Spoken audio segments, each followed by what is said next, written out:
আসসালামু আলাইকুম প্রিয় শিক্ষার্থীরা, কেমন আছো সবাই? আশা করি আল্লাহর রহমতে ভালোই আছো। এসেনশিয়াল স্টাডি ইউটিউব চ্যানেলের ধারাবাহিক আলোচনায় আজকে আমরা একাদশ এবং দ্বাদশ শ্রেণীর দ্বিতীয় পত্র হিসাব বিজ্ঞান অষ্টম অধ্যায় মজুদ পণ্য হিসাবরক্ষণ পদ্ধতি, এই অধ্যায়টা নিয়ে আমরা আজকে আলোচনা করব। আমি এই ভিডিওতে চেষ্টা করব এই অধ্যায়ের বেসিক যতটুকু আলোচনা না করলেই নয়, অতটুকু একেবারে ক্ষুদ্রতম যতটুকু একদম দরকার ততটুকুই তোমাদের জন্য আলোচনা করার। বৃহৎ পরিসরে আলোচনা করলে যেটা আসলে অনেকের জন্য বুঝতে কষ্ট হয়ে যায় বা বুঝতে পারে না, তো তখন অঙ্কগুলো করতে গেলে সবাই একটু কনফিউশনে পড়ে যায়। পরীক্ষায় যতটুকু আসে তোমাদের ওইটুকুর মধ্যেই আমার আলোচনাটা সীমাবদ্ধ থাকবে। তো মূলত আজকে এই অধ্যায় অষ্টম অধ্যায় হিসাব বিজ্ঞান একাদশ এবং দ্বাদশ শ্রেণীর দ্বিতীয় পত্র, এই অধ্যায়টার নাম মজুদ পণ্য হিসাবরক্ষণ পদ্ধতি। তো আসলে মজুদ পণ্য জিনিসটা কি? আমরা আসলে মজুদ পণ্য জিনিসটা বলতে বোঝা যায় যে আমার গুদামে কতটুকু পণ্য মজুদ আছে। প্রত্যেকটা প্রতিষ্ঠানেরই আলাদা আলাদা গুদাম থাকে, যেখান থেকে পণ্যগুলো আসলে মার্কেটে সাপ্লাই হয়।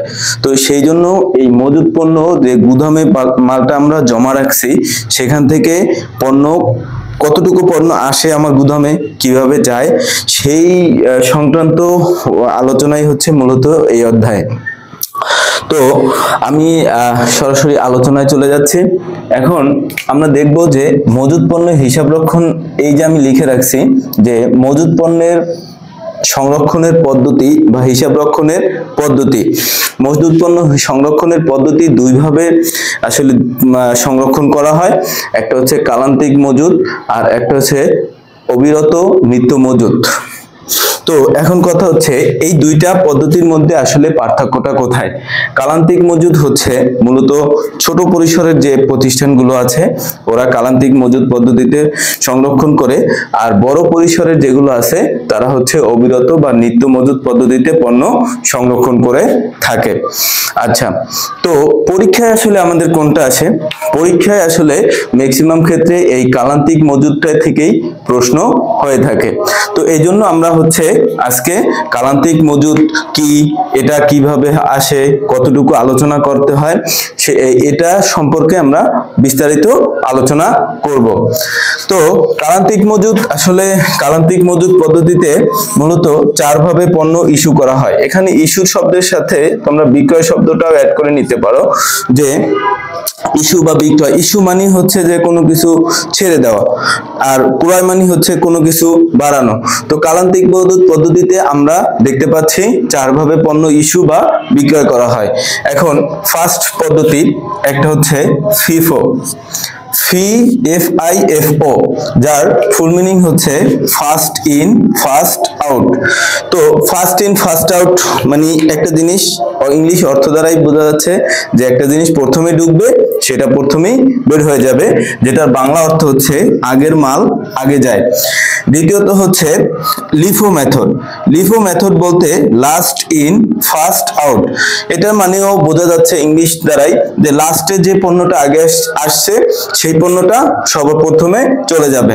এটার বাংলা মিনিং হচ্ছে পরের মাল আগে যায়। তারপর সবচেয়ে ইম্পর্টেন্ট পদ্ধতি হচ্ছে এই ভারযুক্ত গড় পদ্ধতি, যে পদ্ধতিটাকে বলা হয় WAM, যার ফুল মিনিং হচ্ছে ওয়েটেড অ্যাভারেজ মেথড। তো এই ওয়েটেড অ্যাভারেজ মেথড, এটা পরীক্ষায় সবচেয়ে বেশি ইম্পর্টেন্ট, এটা থাকে। এই দুইটা পদ্ধতির মধ্যে যে কোনো একটা পদ্ধতি থেকে তোমাদের প্রশ্ন আসে, আর এটা অবশ্যই থাকে। আর সবশেষ পদ্ধতি হচ্ছে সরল গড় পদ্ধতি, যেটা থেকে পরীক্ষায় প্রশ্ন থাকে না, এটা নিয়ে আমরা তেমন ডিসকাসও করব না। এখন এই যে তিনটা পদ্ধতি, এই তিনটা পদ্ধতি হচ্ছে আমাদের জন্য খুবই গুরুত্বপূর্ণ। তোমাদের আমি একটু জাস্ট হালকা বেসিক ধারণা দিব, তার আগে আমি তোমাদের বলে নিচ্ছি যে আসলে প্রশ্নের ধরনটা কি হয়, এই অধ্যায় থেকে পরীক্ষায় আসলে বোর্ড পরীক্ষায় প্রশ্নগুলো কিভাবে আসে। প্রশ্নের ধরন ক নম্বরে হচ্ছে থাকে ঘাটতি একক বা সমাপনী একক নির্ণয় করা। এখন ঘাটতি একক বা সমাপনী একক কি, এটা সম্পর্কে আমি তোমাদের আরেকটা ভিডিও করে বুঝাই দিব, এটা একটু ডিটেলস করে আলোচনা করতে হবে। আপাতত আমরা লিফো ফিফো আর ভারযুক্ত গড় পদ্ধতিতে থাকি। সেকেন্ড কোশ্চেন হচ্ছে খ নাম্বার, যেটা 4 মার্কে আসে, লিফো অথবা ফিফো পদ্ধতিতে মানে মাল খতিয়ান তৈরি করো বা হিসাবটা তৈরি করে। তো এইটা আসবে খ নাম্বারে। আর গ নাম্বার কোশ্চেনটা থাকে ভারযুক্ত গড় পদ্ধতি, যেটা আমি একটু আগে বললাম যে এটা হচ্ছে খুবই গুরুত্বপূর্ণ একটা টপিকস, যেটা তোমাদেরকে খুব মনোযোগ সহকারে দেখতে হবে। প্রিয় শিক্ষার্থীরা, ইন্টারমিডিয়েটের প্রত্যেকটা অধ্যায় অনেক বড় থাকে, বিস্তারিত আলোচনা করতে গেলে অনেক কিছু আলোচনা করার মতো আছে। তো এই অধ্যায়টা নিয়ে আমি আলোচনা করতেছি। তুলনামূলকভাবে অন্যান্য অধ্যায় থেকে এই অধ্যায়টা বোঝা খুবই সহজ। কেউ যদি চায় খুব মনোযোগ সহকারে অল্প কিছু মানে পড়াশোনা করেও এই অধ্যায় থেকে 10টা মার্ক ক্যারি করতে পারবে। তো এই জন্য যাতে তোমাদের 10টা মার্ক একেবারে মিস না হয়, কোনোভাবেই মিস না হয়, এত সহজ একটা জিনিস 2-3টা ক্লাসের মাধ্যমেই তুমি হয়তো 10টা মার্ক নিতে পারো। তো সেই জন্য আসলে এই অধ্যায়টা সম্পর্কে আমি আলোচনা করতেছি। তো এখন আমি তোমাদেরকে দেখাচ্ছি আসলে লিফো ফিফো আর ভারযুক্ত গড় পদ্ধতিটি কিভাবে আসলে পরীক্ষায় কাজ করে, মানে প্রশ্নগুলো কিভাবে হয়, এটার জাস্ট একটা বেসিক ধারণা দিচ্ছি। পরবর্তী ভিডিওগুলোতে আমি হয়তো বিস্তারিত করে তোমাদের অঙ্ক না করা দিলে আসলে তোমরা বুঝবা না।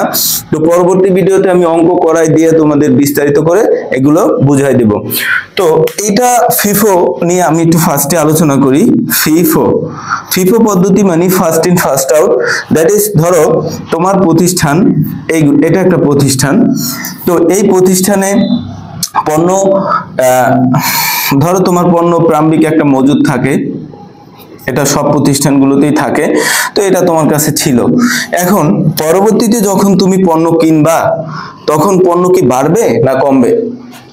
ক্রয় শব্দটা যখন অ্যাড করবা তখন অবশ্যই তোমার পণ্যটা বাড়বে।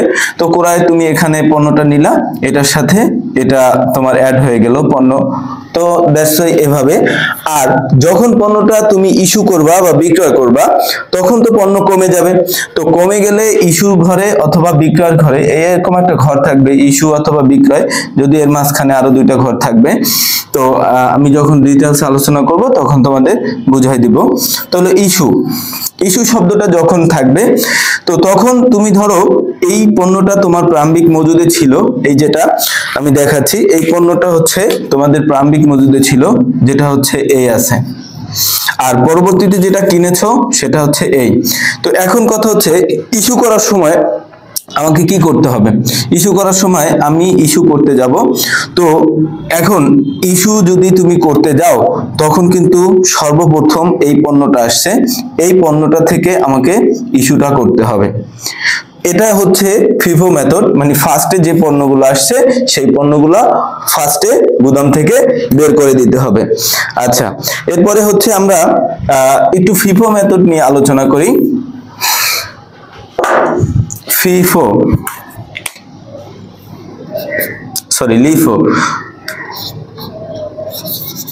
আচ্ছা, লিফো মেথডের ব্যাপারটা হচ্ছে এরকম যে তোমার কাছে পণ্য আছে, তোমার কাছে প্রারম্ভিক পণ্য আছে, তুমি পণ্যটা রাখলা। দ্বিতীয়ত হচ্ছে তুমি পণ্য আবার কিনলা, তার মানে অবশ্যই তোমার পণ্যটা কি হইলো, আগের পণ্যটার সাথে নতুন করে আরেকটা পণ্য অ্যাড হয়ে গেল। ওকে, তৃতীয় নম্বরে যখন তোমাকে বলবে যে ইস্যু করতে হবে, তখন তুমি কি করবা? এই পণ্যটা ইস্যু করবা বা বিক্রয় করবা। তো যখন তুমি ইস্যু করতে যাবা, লাস্ট ইন ফার্স্ট আউট শব্দটা দ্বারা বোঝা যাচ্ছে যে শেষে আসছে কিন্তু আগে যাবে। তো এখানে দেখা যাচ্ছে পণ্য শেষে আসছে এটা, তো এই পণ্যটা সবার আগে ইস্যু করতে হবে। তো এই লাস্টের পণ্যটা সবার আগে চলে যাবে। দ্যাটস ওয়াই এই মেথডটার নাম হচ্ছে লিফো মেথড। সবচেয়ে ইম্পর্টেন্ট হচ্ছে ভারযুক্ত গড় পদ্ধতি। ভারযুক্ত গড় পদ্ধতি আমি তোমাদেরকে একটু দেখাই দিচ্ছি আসলে প্রশ্নটা কিভাবে পরীক্ষায় প্রশ্নটা থাকে।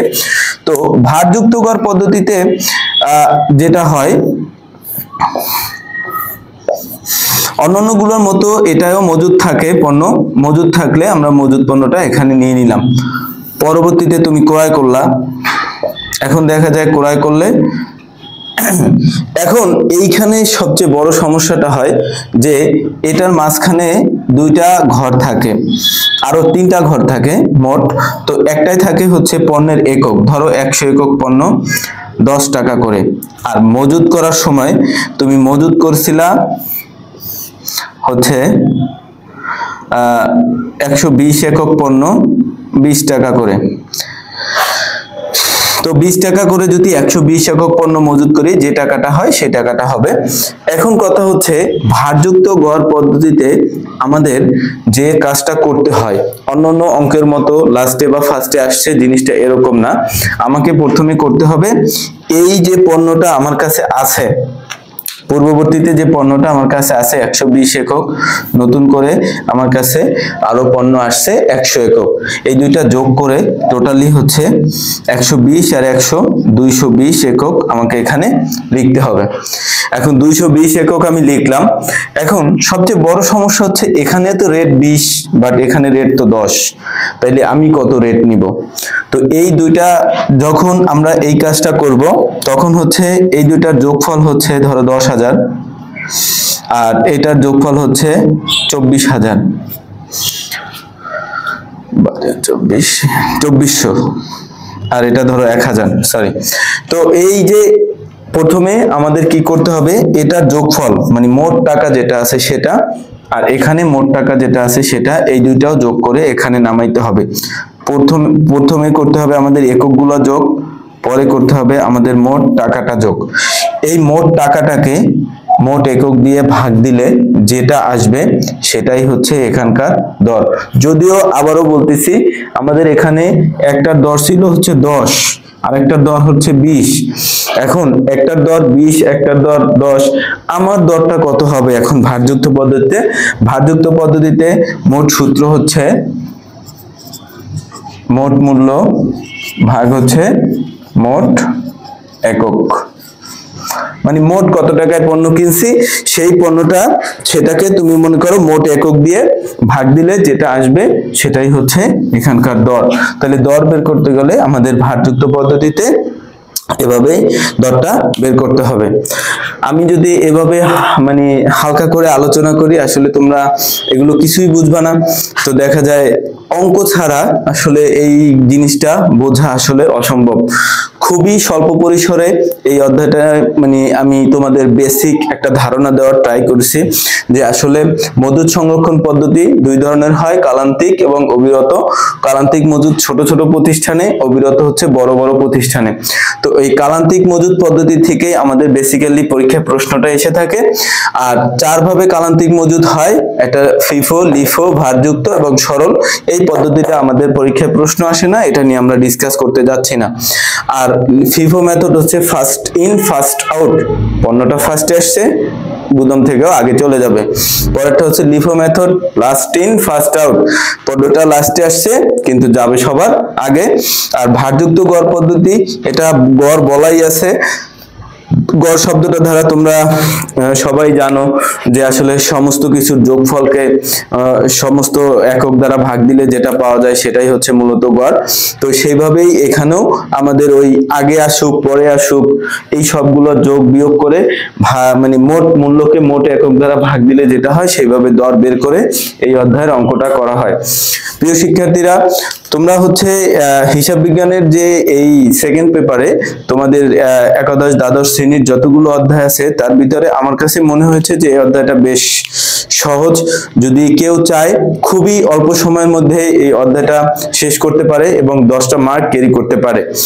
আমি পরবর্তীতে তোমাদের লিফো ফিফো কিভাবে নির্ণয় করতে হয়, ভারযুক্ত গড় পদ্ধতি কিভাবে নির্ণয় করতে হয় সেগুলো দেখাই দিব। ঘাটতি একক এবং সমাপনী একক কিভাবে নির্ণয় করতে হয় সেটাও আমি তোমাদের দেখিয়ে দিব ইনশাআল্লাহ। পরবর্তী ভিডিও দেখার আমন্ত্রণ রইল। আর এই ভিডিও থেকে তোমাদের যদি ক্ষুদ্রতম উপকৃত হয়ে থাকো তাহলে অবশ্যই লাইক, কমেন্টস এবং সাবস্ক্রাইব করে আমাকে সাপোর্ট করবে। ধন্যবাদ সবাইকে, দেখা হবে পরবর্তী ভিডিওতে। আসসালামু আলাইকুম।